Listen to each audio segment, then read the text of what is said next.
Hey everyone, welcome back to today's video.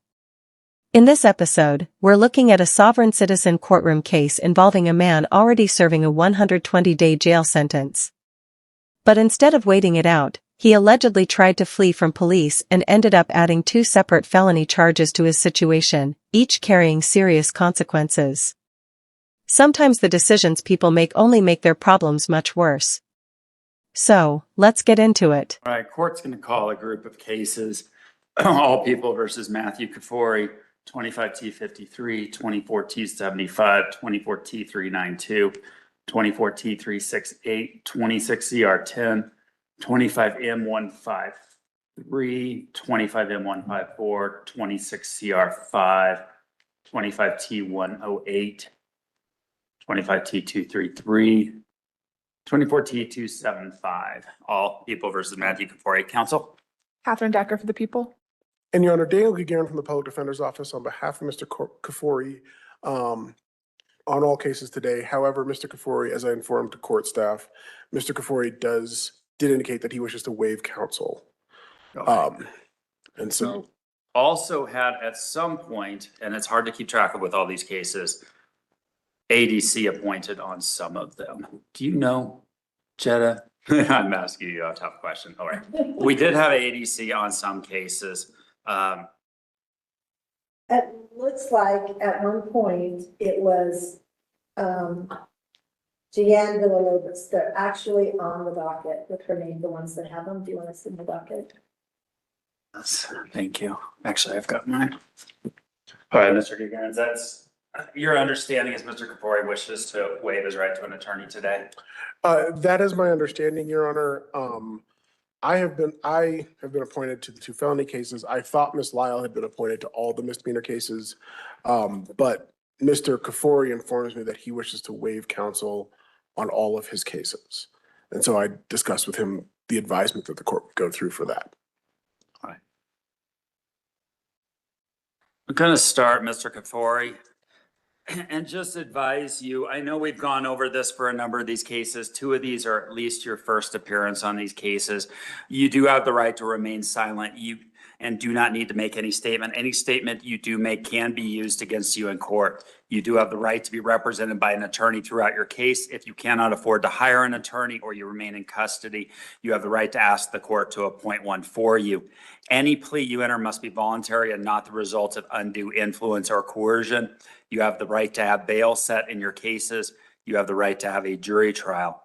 If in two of these cases, I believe you do have the right to have what's called a preliminary hearing. A preliminary hearing must be set within 35 days of the filing of charges or after you demand it, if you wish to demand a preliminary hearing. The purpose of a preliminary hearing is to determine if there is probable cause to believe that the offense charged has been committed and that you are the person who committed it.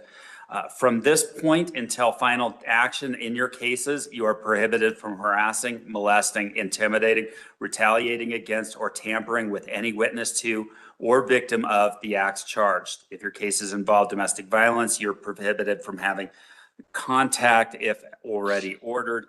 I will let you know that there have been two additional cases that I don't know if you have been advised on. The first of them is 26CR5. 26CR5, the district attorney filed a felony complaint information indicating three charges.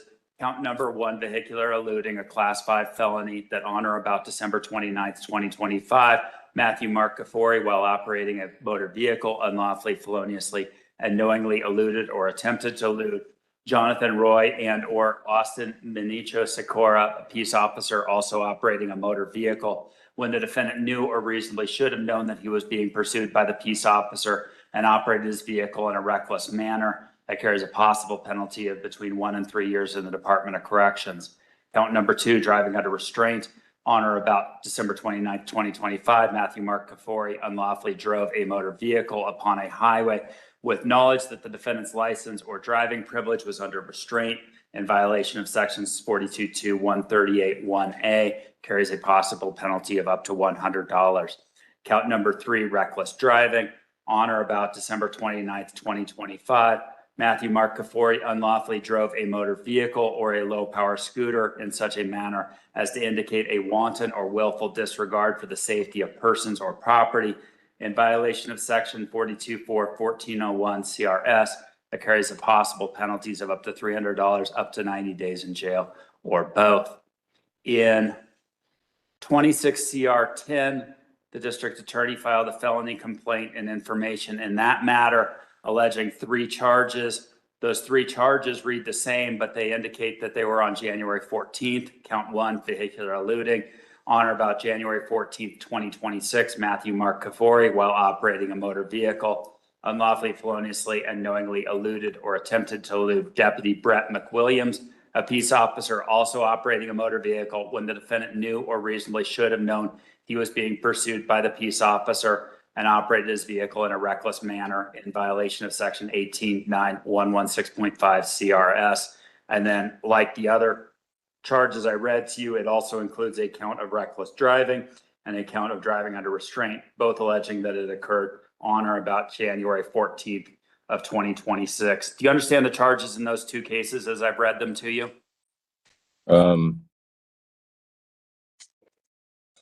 No, I don't. Honestly, it's difficult to understand the logic behind his actions. He was already dealing with a misdemeanor sentence out of Jefferson County, yet attempting to escape only escalated the situation into multiple felony charges. What could have been a short sentence has now turned into a much more serious legal battle. Your Honor, today I'm appearing sui juris and propria Well, persona. I'm going to tell you really quick, Mr. Kafori, I just read those charges out loud to you. Do you understand those charges? If you don't understand those charges, I'm not going to allow you to go forward without an attorney. I want you to be represented by someone who understands the charges. Do you understand the charges as I've read them? I understand the charges as you have read them. Okay. All right. Do you understand the rights that I read you in regards to all of these cases, including your right to silence, your right to counsel, trial, bail? Yes, I do understand those rights, Your Honor. All right. I do have some statements that I would like to make in regard to the advisement that you just gave me. Now let's talk a little bit more about your right to an attorney. Is it correct that you wish to go forward without an attorney in these cases? I would like to reserve all my rights, and today I'm waiving my right for counsel. Okay. For today's purposes? Yes, sir. Okay. Now, some of your cases do have we believe that there was alternate defense counsel appointed on them because of your failure to appear some time ago. I don't know if they are still in those cases, but in regards to those cases, do you understand that Ms. Villalobos would represent you in those cases? I would like to waive my right to counsel in those cases as well.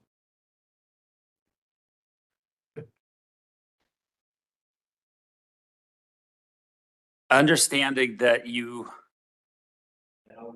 do have the right to remain silent, you do have the right to have an attorney. Well, let me just ask a little bit more regarding your right to counsel. You state you do understand your right to have an attorney and you wish to waive it for today. Is that correct? That is correct. When you waive that right, well, is this your knowing and voluntary decision? Yes. Are you under the influence of anything? No. Are you thinking clearly? Yes. Has anybody made any threats or promises to get you to do this today? No. Do you understand that I will appoint counsel if you want an attorney to represent you? Yes. Do you understand the charges that I indicated on those 2 cases, and that the other cases involve charges that include possible jail time in the county jail? Do you understand those possible penalties, including up to 3 years in the Department of Corrections in both of the new felony filings? Do you understand those possible penalties? Yes. Do you have any legal training? I do not.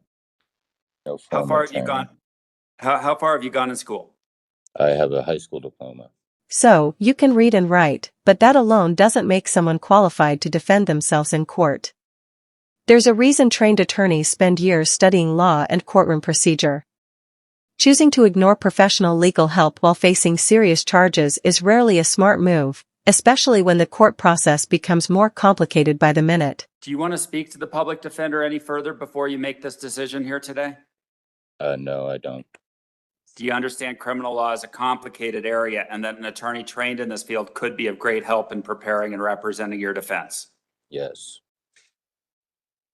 Do you understand that that while you have the right to represent yourself, but that by doing so, you take a great risk of not properly presenting your case or your arguments? Yes. For this hearing, at least, knowing all of this, is it still your desire to represent yourself? Yes. All right. I think a couple of things we need to do. I've advised the defendant on the charges, Ms. Decker, and so I think on those cases, I need to ask him how he wishes to go forward, whether he wishes to have a preliminary hearing on those matters and have those set for it. I do think we need to address bond in at least some of the cases, and he does have the right to have a 48-hour bond hearing in those charges, or he does have the right to have a bond hearing in regards to those new cases at least. And some of the traffic offenses, I think I'm obligated by law to make some changes. But do you agree that that's, Ms. Decker, that how we at least minimally need to proceed today? Yes, Your Honor. All right. Mr. Kafori, you stated that you wanted to speak to me. Now, understanding your right to remain silent and anything could be used against you, what is it you wish to talk about here today? Okay, Your Honor, for the record, I'm appearing sui juris and propria persona under special appearance only to challenge the jurisdiction of this court. I reserve all my rights and waive my right to counsel. I have not seen a writ of habeas corpus for my production, and I do not consent to this video appearance under Rule 43. The 13 warrants have never been served to me. I believe I am currently being held in a legal black hole 31 days past the 48-hour mandate that you just mentioned of CRS 16-4-102. Today, I am challenging jurisdiction. I would like the dismissal of all charges, the return of my vehicle that was illegally seized, and these charges to be dismissed with prejudice. There's a multitude of due process violations that have happened. I'm 31 days currently past my Rule 5 advisement and the 48-hour mandate for bond setting, which is quite some time. My vehicle was illegally searched and seized from me on April 1st out of Aurora off of private property. That's generally what happens when someone attempts to run from law enforcement. And regarding his argument about bond not being addressed within 48 hours, the court explained that such claims only matter if the delay causes actual prejudice to the defendant. Since he was already serving a separate 120-day sentence, the issue was considered legally irrelevant in this situation. Investigator Natalie Stowe came and visited me on April 8th with a search warrant dated April 8th from looks like a senior judge in Jefferson County to seize my vehicle and some property in it. But this warrant was dated 8 days after it was actually searched and seized. It was searched and seized April 1st, forcefully from me in Aurora on private property. I was held at gunpoint and arrested, and that's when the vehicle was taken. There was no chain of custody between that day and April 8th when this warrant is dated. I don't know where it was. I assume it was in the hands of the Gilpin County Sheriff's Office. There's no record of what was done in between. It was not impounded. It seems like they just took it and had it dropped off in their own parking lot. So there's no record of what, of anything in between the day they actually searched and seized it and the day they got a warrant to search and seize it. That is a clear due process violation under the 4th, 6th, and 14th Amendments of the United States Constitution. I would like an explanation for all of that today, first off, and because of those violations. We can set all those matters for a hearing. I'm going to advise you again, Mr. Kafori. I don't know if you want to talk about these facts and these situations today. As I mentioned, there's two things we're going to address. We're going to address whether or not bond should remain as set, and we're going to address what your next court date's going to be. Do Okay, you wish to Your address Honor. the court regarding either of those questions? Well, why was the 48, why are we 31 days past the 48-hour mandate for bond setting? And Judge, may I withdraw? Yes, Mr. Guillen, thank you for your time. Thank you. And So and you're complaining that it was beyond the 48 hours, correct? yes, we're 31 days past that currently. Anything else? For me, Yeah, any other argument regarding bond?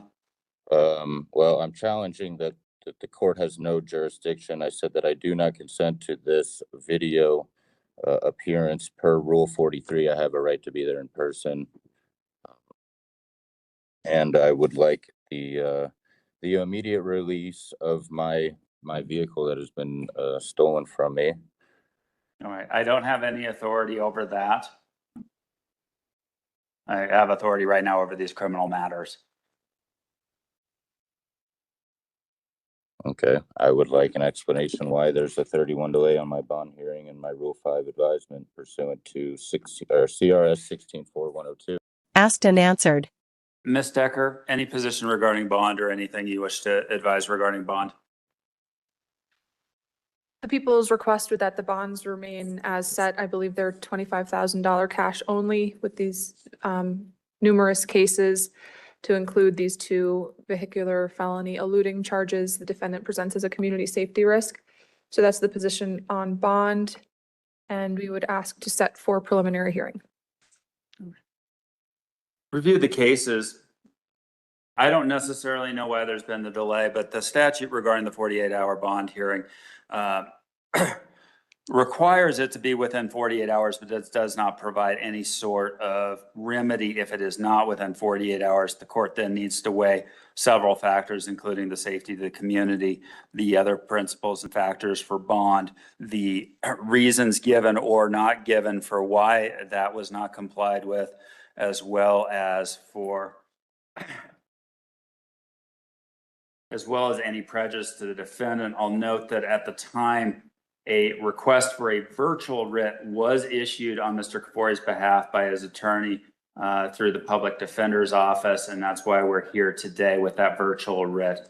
That was dated some time ago. I do review, and after understanding the cases, the likelihood of the defendant's appearance in court as required, the safety to the community, if there's not a cash-only bond, the safety to the community, as well as any prejudice, which I find there is no prejudice, and that the defendant is also being held in Jefferson County on a case in which he did appear. He is facing a sentence, and so he's currently serving a 120-day jail sentence, and was addressed then that there is no prejudice in regards to this matter.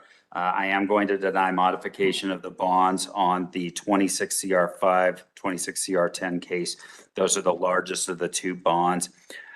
Here's where I do have to, by statute, modify bonds. Okay. On 24T317, that will be modified to a personal recognizance bond. I'm sorry, what was that case number, Your Honor? 24T317. Thank you. 24T75, 24T392, 24T275, and I can update all these for you, Jetta, when I get to them. 275, sorry. The 25T53, and 25T108. All of those cases, all those bonds in those 6 cases will be modified to personal recognizance bond. The court denies modification of any other bonds at this time. Mr. Kafori, do you wish to have a preliminary hearing to test probable cause in the 2 new felony charges?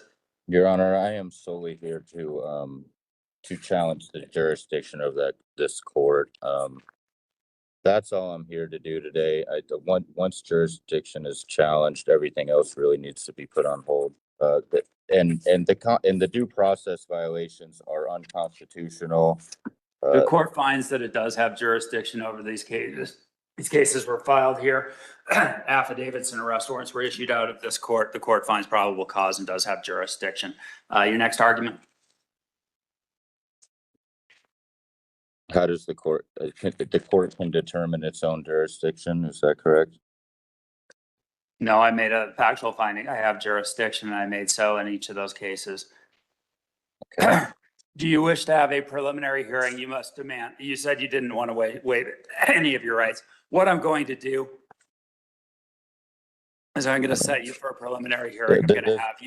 I'm going to ask that the district attorney writ you to be here in person as you have requested to be here in person. Let's do that June 1st date. 1:30. June 1st, 1:30 for preliminary hearing. All other matters will be set for a continued arraignment. Mr. Kavori, you said that you waived your right to an attorney as for today. Is that, Yes. do you wish? I don't consent to any of the proceedings of this court at the moment. I believe I understand. I'm going to appoint the public defender to represent you at those hearings. They can file a motion or a request for attorney. Objection, Your Honor. Is that practicing law from the bench? Is that what you're doing right now? No, I'm making a finding that you are not in a situation to be able to handle your own defense. We can talk about it then. You can waive your right then. I don't want to waste any more time with you, Mr. Kafori, and find out that at that point that you do wish to have an attorney. So I am appointing them.